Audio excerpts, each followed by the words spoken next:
The you problem with Dr. P is for informational purposes only. It is not a substitute for professional medical advice, diagnosis, or treatment. Welcome to the You Problem. Hi, Hi, how are you? I'm good. How are you? I am doing good. Thank you for your call. Thank you for following. What's your question today? So, both my daughters were killed in a car accident, August 2024. Oh, I am deeply sorry. Thank you.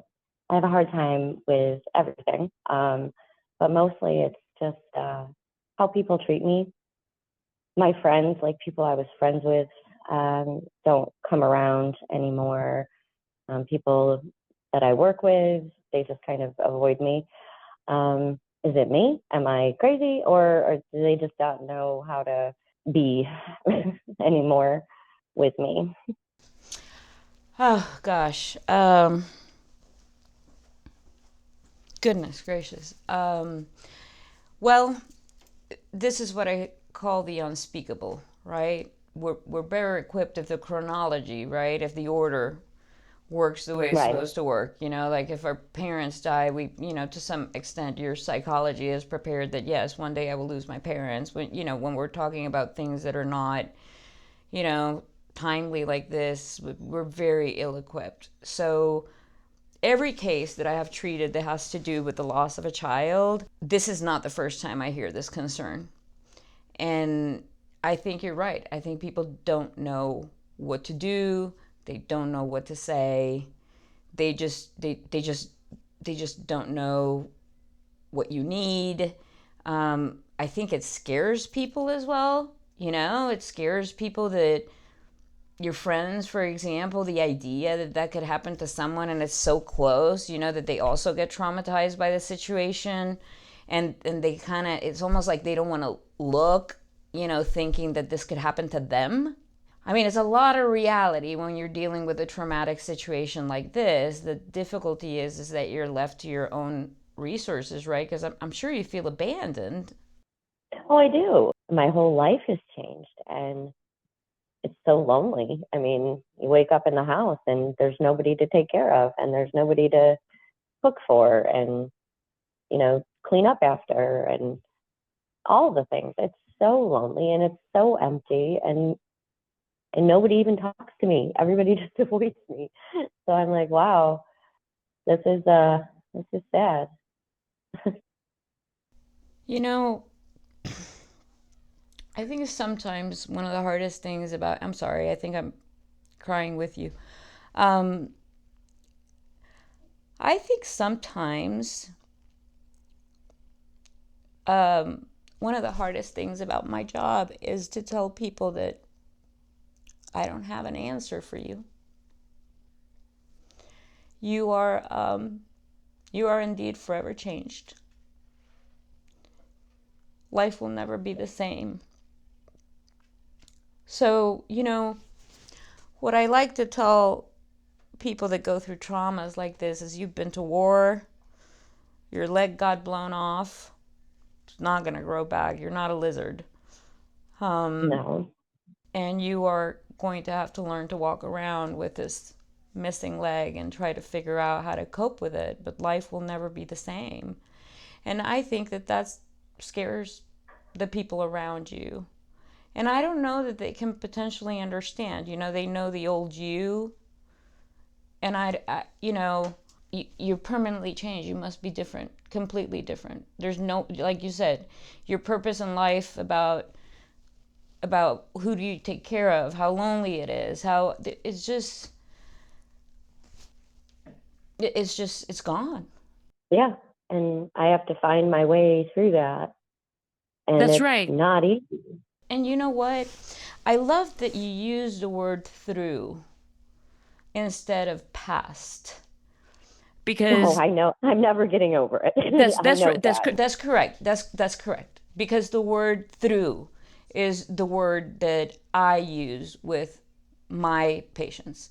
You can't get over it. And people start going, if enough time goes by, you get past it or you move forward. No, you got to get through it. It's like it's through the fire, through the jungle, through the, I mean, this is something that you're just going to have to get through it.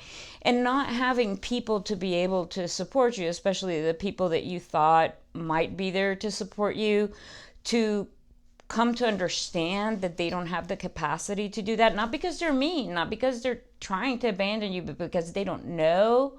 That requires a lot of empathy on your part, and I know that right now you probably don't have much empathy for anything. I get it. You know, I get when they walk past my office door, they don't want to make eye contact. And if they have to talk to me, then they have to ask me how I am. And if they ask me how I am, what if I start crying? I get it. Well, they don't have to ask you how you are. You know, when there's no words, I've learned that sometimes there's no words, and I just pat someone on the shoulder, and then I go, do you want to go grab a slice of pizza or something? You know what I mean? Or do you want to go grab a drink, or whatever it is, right? Have you spoken to your friends about this? Have you said to your colleagues, like, look, the vibe has changed? I know that puts it on you, and you're already going through so much, but sometimes it helps if we tell people, it's like, look, I know this is something that you don't understand maybe how to deal with, but I don't want to be alone. And if you don't want to talk about it, if you don't know what to say, is okay.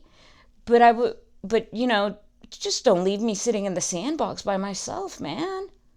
Well, I did talk to some of my coworkers, and then my boss called me in the office and was like, hey, if you're having a hard time, just work from home. And I'm like, so you're just going to isolate me some more? Like, I'm not trying to be combative by telling them that the vibe is off, because it is. The vibe is definitely off. That's all I was doing, was bringing it to their attention that we don't have to talk about what happened. We can talk about work, and we can talk about other things. Don't avoid me. Have you ever seen the movie The Beach? No. Okay, it's a movie with Leonardo DiCaprio, and they end up in this island, looking for whatever, and there's like this, kind of people that have been isolated from the world, and they are living this utopia kind of, livelihood. And then one day, one of the people that lives in this culty kind of thing ends up bitten by a shark, and he's dying. He doesn't want to get on a boat. He's afraid he's dying, right? And they can't disclose the location of this place. So he's crying and crying and crying. And what the people decide to do is to take him out into the wild. They think that out of sight is out of mind. No insult to the movie. It wasn't Leo's best work. Hi, Leo. But, but, but it is very symbolic of what you're going through. And then Leo's character can't deal with it. He's going like, I can't forget just because it's out of sight, out of mind. It all begins to feel really fucked up, right? That's kind of where you are right now. It's just so fucked up. I mean, I think that they're trying to help me. I understand where they're coming from, but this is really fucked up. Like, you're basically putting me out in a tent going like, well, if you're out of sight, out of mind, and then they're putting on you saying like, it's kind of like, do you need help? And you're going, well, I didn't ask for time off, but thank you, I guess. I just feel like I have this, I don't know another word to use. I mean, it's like I have some kind of infectious disease that everyone's like, ooh, stay away from her. Don't talk to her. I know. Like, you'll catch it. I know. That happens every time there's change. Like when we get a divorce, we're no longer invited to married people things. And when we have children, we no longer get invited to single stuff. And then when we don't have children, we no longer get invited to the kiddie parties. You have inherently changed. So your support system is going to have to change. Are you married? No, divorced from their dad. Was he part of the picture? They were living with him. I was taking care of my mom. My mom had spinal cancer, and I was living with my mother. And then my mom died 5 weeks after the girls. The fuck? Yeah.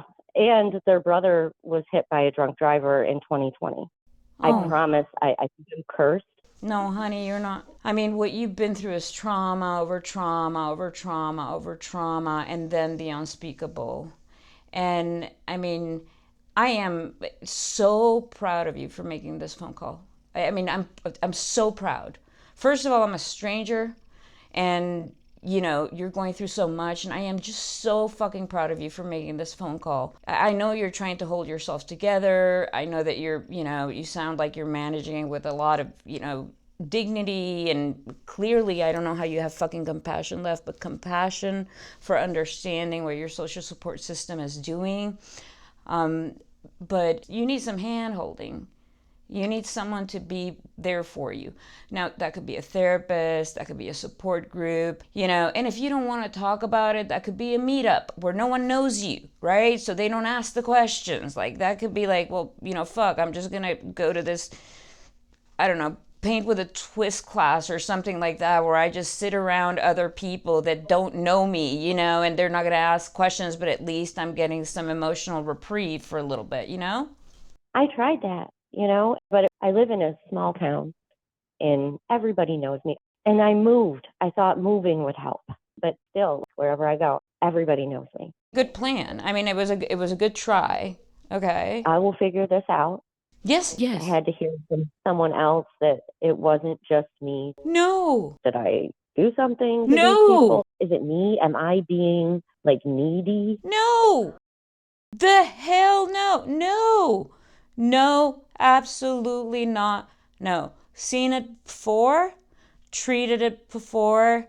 This tends to happen. I am just so deeply sorry. Will you get through it? Yes, you will. In time, you will get through it. Fits and starts. You know how it goes. I wish there was like a broken bone and then you could see it on x-rays getting better. It's not going to feel like that. You know, the grief does not feel that way, especially the grief that you can't get over. You will get through it. It is not you. I promise you that 150%. There is nothing about you that is being needy. There is nothing about you that is not justified. There is nothing about your pain that should be off-putting, other than people perhaps not knowing how to handle it. And, you know, some of the greatest crimes to the psyche of other people come from the place of best intentions. And, you know, sometimes the best intentions are not exactly what needs to happen. And I am very sorry. You call anytime if you need me to hear something. We will make sure to get you at the top of the list and keep up with you. And I am just deeply sorry that you're going through this. My heart goes out to you. And I'm with you in spirit. I will be thinking of you. I promise you, I will be absolutely thinking of you. Well, thank you. I appreciate that. You have a nice day. Thank you. Bye-bye.